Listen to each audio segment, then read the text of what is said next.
இதுதான் first movie. So எடுத்த உடனேயே லவ் மேரேஜ் அப்படின்னு வச்சுருக்கீங்க. உங்களுக்கு மேரேஜ் ஆகிடுச்சுல? ஆயிடுச்சு சார். ஸோ லவ் மேரேஜ் வச்சுருக்கீங்க, வாழ்த்துக்கள். பட் லவ் மேரேஜ் எவ்வளோ டிஃபிகல்ட் இருக்குது இப்போ நீங்கள் பார்த்து தான் வரீங்க. இந்த பேரை எப்படி சூஸ் பண்ணீங்க சார்? ஃபஸ்ட்டு எல்லாருக்கும் ஒரு கேட்சியான ஒரு டைட்டில் வேணுன்ற ஆசையில் சூஸ் பண்ணது தான் சார் லவ் மேரேஜ். அடுத்து இந்த கதைக்கு தேவைப்பட்டது இன்னொன்று. அண்டு எல்லாருக்குமே மேரேஜ்னாவே வந்து லவ் மேரேஜ் தான் ஒரு எக்ஸைட்மெண்ட்டான ஒரு விஷயமா இருக்கும். அரேஞ்ச் மேரேஜ்ன்றது ஒரு போரிங்கான விஷயம் தானே. ஸோ அதனால் இன்ட்ரெஸ்டிங்காக இருக்கும்ன்ற ட்ரஸ்ட்டில் சூஸ் பண்ணுறது தான், எல்லாருக்கும் பிடிக்கும்ன்ற ட்ரஸ்ட்டில் யூஸ் பண்ணுறது தான். வாழையை நுழையிறதுக்கு ஈஸியாக இருக்கும் சார். இந்த படம் வந்து 30 வயசுக்கு மேலே கல்யாணம் ஆகாத இளைஞர்களை பற்றி நிறைய பேசுது அப்படின்னாங்க. சமீப காலமாக 2-3 வருஷத்தில் நிறைய பேர் ஜென்ஸ் வந்து பொண்ணு கிடைக்காம கஷ்டப்படுறாங்க. அப்படியே பொண்ணு கிடைச்சாலும் எல்லா பொண்ணும் ஐடி கேட்குறாங்க, இன்ஜினியரிங்காங்க, டாக்டருங்காங்க, மற்ற கொஞ்சம் கவர்மெண்ட் வேலை. இந்த மற்றவங்களாம் வந்து ரொம்ப பாதிக்கப்படுறாங்க. ஒரு மீடியா வச்சுக்கோங்க, கேமராமேன் வச்சுக்கோங்க, நடிகர் வச்சுக்கோங்க, ஒரு ப்ரைவேட்டில் வேலை பார்க்கவங்கலாம். அதை பற்றி என்ன சொல்ல வரீங்க? இந்த படம் என்ன சொல்ல வருது?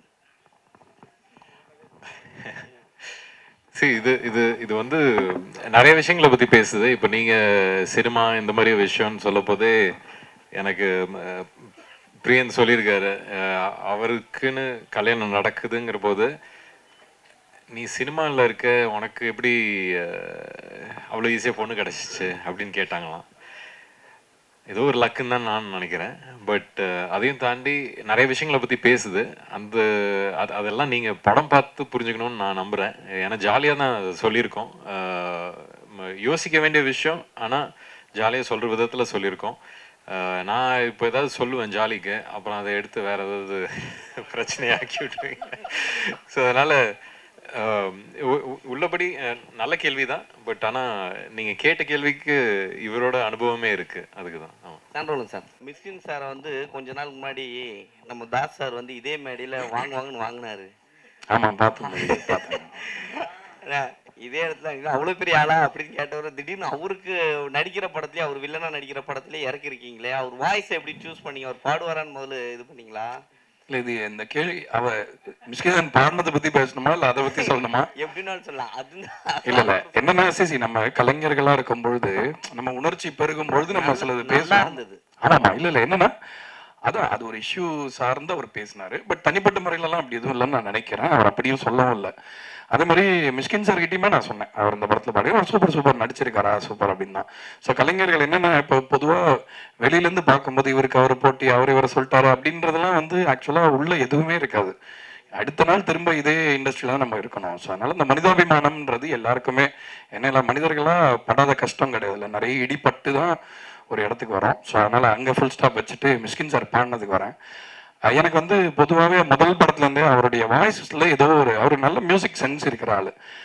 என்னோட குருநாதர் வந்து சஞ்சய் சுப்பிரமணியம் சொல்லி ரொம்ப ஃபேமஸ், உங்களுக்கு தெரியும், சங்கீத கலாநிதி, ரொம்ப பெரிய இசையில் வந்து ரொம்ப வல்லுநர்களுக்கு தான் அந்த விருது கொடுப்பாங்க.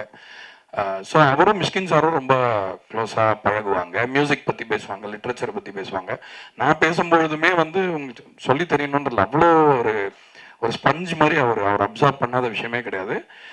மியூசிக்னு வரும்போது அவர் சிலது எதிர்பார்ப்பார் இல்லையா. ஸோ அந்த தயக்கம் இருந்தது. இந்த பாட்டை அனுப்பும்போது என்னடா சூப் சாங் அனுப்புகிறோமே அப்படின்ற ஒரு சின்ன தயக்கம் இருந்தது. பட் அதை கேட்டுட்டு வந்து அவர் அது மியூசிக்கெல்லாம் ரொம்ப அந்த ஸ்ட்ரிங்ஸ்லாம் சூப்பராக இருக்கே, இந்த இடம் கையில் வந்ததெல்லாம் காணாமல் போகுது, இந்த லைனில் வந்து ஒரு சோல் இருக்குது அப்படின்லாம் நோட்டீஸ் பண்ணி சொன்னார். ஸோ அதனால் வந்து அவர் ரொம்ப சிறந்த பாடகர். ஆக்சுவலாக அவர் இன்னும் ரிலீஸ் ஆகாத ஒரு பாட்டு நான் அவர் பாடி ஒரு படத்தில் கேட்டேன், ஒருத்தங்க ப்ளே பண்ணி காமிச்சாங்க, அவ்வளோ அருமையாக இருந்தது. ஸோ அதனால் அவர் மியூசிக்குமே கற்றுக்கிறார், மியூசிக் படிக்க கூட செய்வாருன்றத கூட கேள்விப்பட்டிருக்கேன். ஸோ அதனால் ஒரு மியூசிஷியனாக தான் அவரை பாட கூப்பிட்டேனே தவிர ஒரு விளம்பரத்துக்காகவோ அதுக்காக கூப்பிடல. ஆக்சுவலாக ஒரு சிங்கராக ரொம்ப சிறப்பாக இருக்கும் அவர் பாடினான்றது தான் ஐடியா. தேங்க்யூ. டைரக்டர் சார், இப்போ சார் லவ் மேரேஜ், அரேஞ்ச் மேரேஜுங்கிறது ஒரு சமூகத்தில் சில கட்டுப்பாடுகளுக்குள்ளே அடங்கி திருமணம் செய்கிறது.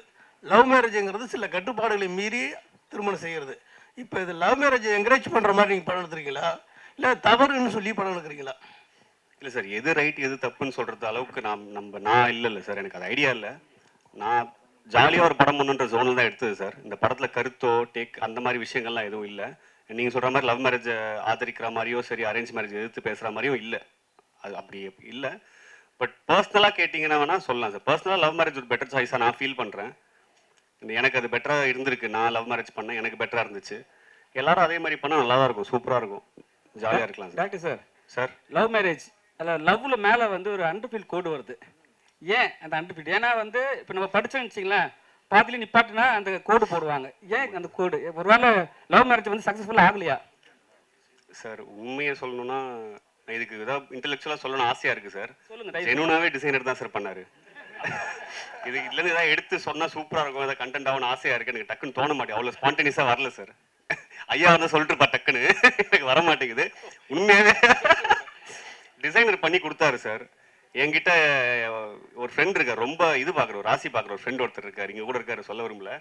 அவர் வந்து மேலே இழுத்து இருக்கு, இது கீழே இறங்கி இருக்கு, என்ன ராசி பார்த்தீங்க அப்படின்னாரு. எனக்கு ஒரு மாதிரி ஷாக்கிங்காக இருந்துச்சு. நான் இப்போ 8-10 வருஷம் சினிமாவில் இருக்கு, இப்படி ஒரு ராசி யாருமே சொன்னது இல்லையே, எப்படி யோசிச்சாரு. இப்போ நீங்கள் அதை கேட்கும்போது எனக்கு அதுதான் சார் ஞாபகம் வருது. பட் ரேண்டமாக டிசைனர் பண்ணார் சார். எல்லோ டூத் ஒரு Kerala designer sir. Music doctor sir, sir எப்பவுமே வந்து மிஸ்கின் சார் வந்து இளையராஜா பற்றி தான் பெருமையாக பேசிட்டே இருப்பார். அவர்கிட்ட கேட்டால் பாடல்கள் வந்து என்ன வேணா சொல்லுவார். ஸோ உங்ககிட்ட ஏதாவது சொன்னாரா, இல்லை அவர் அவர் பண்ணுற பாட்டு தான் பண்ணுவேன்னு சொல்லியிருந்தாரா, மென்ஷன் பண்ணியிருந்தாரா ஏதாவது? என்ன உங்க லாஸ்ட் இது இல்லை என்னன்னா இளையராஜாவுக்காக தான் நான் பாடுவேன்னு ஏதாவது சொல்லியிருந்தாரா? இல்ல அவர் நம்மளுக்கா பாடி இருக்காரு, அப்படி இல்லை. அதாவது என்னன்னா நான் அதை எப்படி புரிஞ்சுக்கிறேன் உங்க கேள்வினா, அவர் வந்து ரொம்ப என்டார்ஸ் பண்ற ஒரு கலைஞரா இளையராஜா சார் தான் இருக்காரு.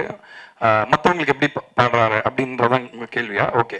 ஸோ ஆக்சுவலா என்னன்னா, நம்ம எல்லாருமே இப்போ நானுமே வந்து ராஜா சாருக்கு ஒரு பாட்டு பண்ணேன்னு ரிலீஸ் ஆகலாது. பட் இளையராஜா சார் வந்து ஒரு பெரிய நட்சத்திரம் மாதிரி, அவர் ஒளி வந்து யார் மேலேயுமே படாம இருக்காது. ஸோ அந்த ஒரு அடிப்படையில் ஒரு ஃபேனாக தான் அவர் அதை சொல்கிறேன். சிறந்த ஒரு கலைஞர் அண்ட் ஒரு நம்ம எல்லாருக்குமே சீனியர் இண்டஸ்ட்ரியில்ன்ற முறையில். But Mysskin sir is very very open for collaboration. In fact நான் சொன்னேன், அவர் என்னை பற்றி கேள்விப்பட்டிருந்தாருன்னா இந்த பாட்டை எதிர்பார்த்துருக்க மாட்டார் எங்கிட்டேருந்து.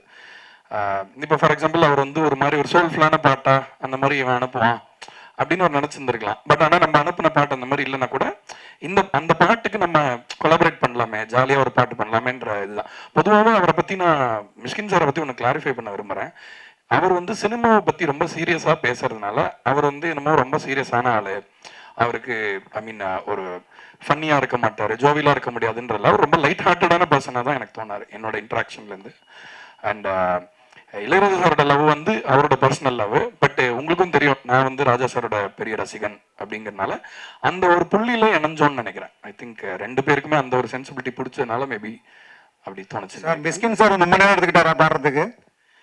2 மணி நேரத்துல முடிச்சுட்டாரு. ஆக்சுவலா ஒரு பாட்டு வந்து ஒரே ஒரு வாட்டி தான் கேட்டாரு, வந்துட்டு பாடிட்டு அப்படியே கிளம்பிட்டாருன்னா அடுத்த ஒரு ஷூட் இருந்தது, ரொம்ப அருமையா பண்ணாரு. சார் மிஸ்கின் சார் எப்பவுமே எல்லா படத்துக்கும் ப்ரொமோஷனுக்கு வருவார். லாஸ்ட்டு ஒரு மேடையில் வந்து ப்ரொமோஷன் கூப்பிட்டா 5 லட்ச ரூபா கொடுத்தா தான் வருவேன்னு சொன்னார். நீங்கள் என்ன கூப்பிட்டு பார்த்தீங்களா? இல்லை எனக்கு அதை பற்றி தனிப்பட்ட கருத்தில் எனக்கு தெரியவும் தெரியாது. தெரிஞ்சாலும் நான் சொல்லக்கூடிய ஆள் இல்லை, எனக்கு அதை பற்றி தெரியல. சார் மைக் சார், நீங்கள் வந்து அரேஞ்ச்மெண்ட் மேரேஜ் நினைக்கிறேன். ஆனால் அன்னை இல்லத்தில் நிறைய காதல் திருமணம், இப்போ கூட காதல் திருமணம் நடந்திருக்கு.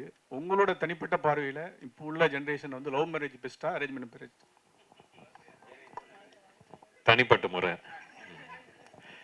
தனிப்பட்ட முறையில் லவ் இல்லாமல் மேரேஜ் ஒர்க் ஆகாது, அது தெரிஞ்ச ஒரு விஷயம். காலம் மாறிக்கிட்டு இருக்கு, அதுக்கேற்ற மாதிரி படங்களும் மாறிக்கிட்டு இருக்கு. படங்கள் மாறுறதே மக்களுக்காக தான், மக்களும் மாறிட்டாங்கன்னு நம்புகிறேன். ஸோ லவ் தான். ஆக்சுவலி லவ் அண்ட் மேரேஜ் ரெண்டுமே 2 விதமான ஒரு மாதிரி ஒரு அன்கம்ஃபர்டபுள் ஜோனுக்குள்ளே போயிட்டே இருக்கு. அடுத்தடுத்த ஜென்ரேஷன் போக போக லவ்லையும் கமிட் ஆகிறதுக்கு கொஞ்சம் பயப்படுறாங்க, மேரேஜ் கமிட்மெண்ட்டுக்கும் பயப்பட ஆரம்பிச்சிருக்காங்க. அதுக்கு இந்த படத்தில் ஏதாவது மெசேஜஸ் இருக்கா? மேம் மெசேஜ் நம்ம ஒன்று சொல்ல ட்ரை பண்ணியிருக்கோம். அந்த மெசேஜ் அளவுக்கு நம்ம சீரியஸாக பேசல அந்த விஷயத்தை, அதையுமே ஜாலியாக தான் பேசியிருக்கோன்றதுனால அந்த மெசேஜாக எடுத்துக்க முடியல. பட் கண்டிப்பாக டேக் அவே இருக்கு மேம். ஆப்வியஸாக அவங்கவுங்க சாய்ஸ் தான். நான் இப்போ என்னோட சாய்ஸ் தான் சார் ஃபர்ஸ்ட் சார் கேட்ட சார் இட்டும் சொன்னேன். லவ் மேரேஜ் இஸ் மை சாய்ஸ்ன்ற ஒரு விஷயம் இருக்குது. அவங்கவுங்க சாய்ஸ்க்கு விட்டுறது பெட்டர். இப்போ வந்து எனக்கு கடவுள் புண்ணியத்தில் லவ் பண்ண ஒருத்தவங்க கிடச்சாங்க, என்ன லவ் பண்ணாங்க திரும்பன்ற போது எனக்கு அது மேரேஜுக்கு போய் நின்றுச்சு. நான் வாய்ப்பு கிடைக்காம சுற்றிட்டு இருந்தால் வந்து நான் லவ் மேரேஜ்னு சொல்லியிருக்க மாட்டேன் சார்ட்ட, அரேஞ்ச் மேரேஜ் தான் பெஸ்ட்டுன்னு இருப்பேன். எங்கள் அப்பா காலில் போய் விழுந்து ஒரு பொண்ணு பார்த்தாங்கன்னு கேட்டிருப்பேன். ஸோ பெட்டர் ஆப்ஷன்ஸ் தான், எது கிடைக்குதோ எந்த வாய்ப்பு கிடைக்குதோ அது சூஸ் பண்ணிட்டு போகலாம். But anything is better, both is there choice தான் மேம். ஓகே, நம்ம டைட்டிலில் வந்து அந்த மேலே இருக்கிற கோடு இருக்கு இல்லையா, ஸோ டு பி கண்டினியூடுன்னு தான் நான் புரிஞ்சுக்கிட்டேன். Love have to be continued அப்படின்னு. இது இப்போ ஏன்னா படிச்சுட்டு இருக்கிற விஷயத்துக்கு தான் மேலே கோடு போடுவாங்க இல்லையா? ஓகே, நான் படிக்கவே மாட்டேன் மேம். ஸோ லவ் வந்து கண்டினியூ அப்படிங்கிறது தான் எனக்கு அந்த மாதிரி தான் தோணுச்சு. சூப்பர் மேம், எனக்கும் இப்போ அப்படி தோணுது மேம் நீங்கள் சொன்னதுக்கு அப்புறம். நான் தெரிஞ்சுக்கிறேங்க மேம். சார் இந்த சாங் பார்த்தீங்கன்னா நிறைய சாங்ஸ் வந்து 90ஸ்க்கு ஏற்ற மாதிரி தான் போடுவீங்க, அந்த லவ் ஃபீல் அந்த மாதிரிலாம். நீங்கள் 90ஸா இல்லை 80ஸா? நான் 87 பானேன், டெக்னிக்கலி 90s கிட்டு. என்னன்னா மியூசிக்கில் வந்து இப்போ மியூசிக்கோடைய பரிமாணம் மாறி இருக்கிறது உண்மைதான். பட் ஆனால் உணர்ச்சி வந்து பழைய மியூசிக்கில் நிறைய இருக்கிறதா நான் நினைக்கிறேன். ஸோ அந்த ஒரு பிரதிபலிப்பு நம்ம கேட்டு வளர்ந்ததை நம்ம மிஸ் பண்ணிடக்கூடாது யாருன்றதுக்காக அதை நம்ம திரும்ப அதை இது பண்ணுறோம். இன்னொன்று, நம்ம மண்ணிலே இருக்கிற இசையோட ஒரு நீட்சியாக நம்மளும் இருக்கணும்ல. நம்ம இந்த மரத்தில் நம்ம ஒரு சின்ன இலையாக இருக்கோம். நம்ம வேற ஏதோ ஒரு இதை வந்து இம்பைப் பண்ணிக்கிறதுக்கு முன்னாடி நம்மளுடைய கிரவுண்டிங்கில் ஸ்ட்ராங்காக இருக்கணுன்றனால ரெப்ரஸன்டேஷனுக்காக மேக் ஷுர் நம்ம ஒரு கேட்டால் இது எந்த ஒரு மியூசிக் அப்படின்னா தமிழ் மியூசிக் அப்படின்னு யாராவது சொல்லணும் உலகத்தில். ஸோ அதுக்காக தான் நான் மேக் ஷுர் அந்த நேட்டிவான விஷயத்தை அலைவாக வச்சுக்கணும்னு நினைக்கிறேன். டேரக்டர் நீங்கள் டாக்டருக்கு இது பண்ணிங்கன்னு சொன்னாங்க சார். ஒரு பேஷண்ட் வந்தாங்கன்னா குணமாயிட்டா ஒரு ராசியான டாக்டர் அப்படி சொல்லுவாங்க. நீங்கள் ராசியான டைரக்டராக ஆகிறதுக்கான வாய்ப்பு இந்த படத்தில் இருக்கா? கண்டிப்பாக இருக்குன்னு நம்புகிறேன் சார், இருக்கணும்னு ஆசையும் படுறேன். டைரக்டர் சார், அதே கேள்வி டாக்டர் கேள்வி. நீங்கள் டாக்டர் படிப்புலாம் அவ்வளோ முக்கியமானது, ஒவ்வொரு சீட்டுக்கும் அவ்வளோ போராடுறாங்க. நீங்கள் டாக்டர் அவ்வளோ படிச்சுட்டு பேஷண்ட் பார்த்துட்டு டைரக்டராக இருக்கீங்களே, ஒரு டைரக்ஷன் கோர்ஸ் படித்து அந்த கோர்ஸில் யாராவது பார்த்து ஏதோ ஒரு இது பண்ணி ஒரு எவ்வளோ மக்களை காப்பாற்றிக்கலாம், கன்னியூ பண்ணிங்களா அப்படின்னா டாக்டரா? எவ்வளவோ சொன்னேன் சார் எங்கள் அப்பா கிட்ட தான். இதே தான் சார் சொன்னேன் சின்ன வயசுலேயே. நீங்கள் சொல்கிறதே வேறு டோனில் எனக்கு தெரிஞ்ச விதத்தில் சொல்லி பார்த்தேன் சார். அவர் அக்செப்ட் பண்ணிக்க தயார். எல்லா பேரண்ட்ஸ்க்கும் ஒன்று இருக்கும்ல சார், சினிமாவுக்கு போகிறான் வீட்டிலேருந்து ஒருத்தன்னும் போது ஒரு ஸ்டெப் பேக், ஐயோ பயந்துருவாங்க சார். ஸோ எடுத்த உடனே ஒரு 99% ஃபெயிலியர் ரேட் இருக்குது ஒரு இண்டஸ்ட்ரிக்கு. நீ போகிற நாளை பின்ன சிக்கி சின்னாமனை போய் நடுத்தருக்கு வந்தால் என்ன பண்ணுவேன் அப்படின்ற ஒரு கேள்வி வந்துச்சு. வடிவேலோட அப்பா கொடுப்பாரு சார், பொட்டியை தர உதவுன்னு சொல்லிட்டு. அந்த மாதிரி எங்கள் அப்பா அந்த டாக்டர் டிகிரி கொடுத்தாரு நம்புறேன் சார். ஆனால் ஈஸியாக இருக்கும்னு நினச்சேன் சார். ரொம்ப பெரிய போராட்டம் சார். 5.5 வருஷம் டிகிரி சார், 6.5 வருஷம் படித்தேன் சார். டிபார்லாம் ஆகிட்டேன் சார். ரொம்ப பெரிய போராட்டமாக சார் இருந்துச்சு. விக்ரம் சார் டேரக்டர் ஸ்டேஜில் சொன்னாங்க, எனக்கு கதையே சொல்ல தெரியல, சொல்ல தெரியாது சொல்லிட்டு டேரக்டர் உங்கள்கிட்ட சொல்லிட்டேன்னாங்க. சார் அவர் கதை சொல்லும் போது உங்களுக்கு என்ன தோணுச்சு ஸ்கிரிப்ட் எடுத்து கொடுக்கும்போது? இல்லை கதை சொல்ல வரவங்க வந்து எப்பவுமே ஒரு பயத்தோடு வருவாங்க. அவங்கள எந்த அளவுக்கு நம்ம கம்ஃபர்டபுளாக ஆக்குறோமோ அதே மாதிரி அவங்களும் ஆகுவாங்க. ஸோ அவர் அப்படிலாம் சொல்கிறாரு, நல்லாவே பேசுகிறாருல்ல, இப்போ தான் பார்க்குறீங்கல்ல, நல்லாவே சொன்னார் கதையை, என்ன தேவையோ அதை சொன்னார். அதை எடுத்து மிச்சதை வந்து எனக்கு நான் ஸ்கிரிப்ட் படிக்க பிடிக்கும். அதனால் அதுக்கப்புறம் ஸ்கிரிப்ட் எடுத்து பார்த்து படித்தேன்.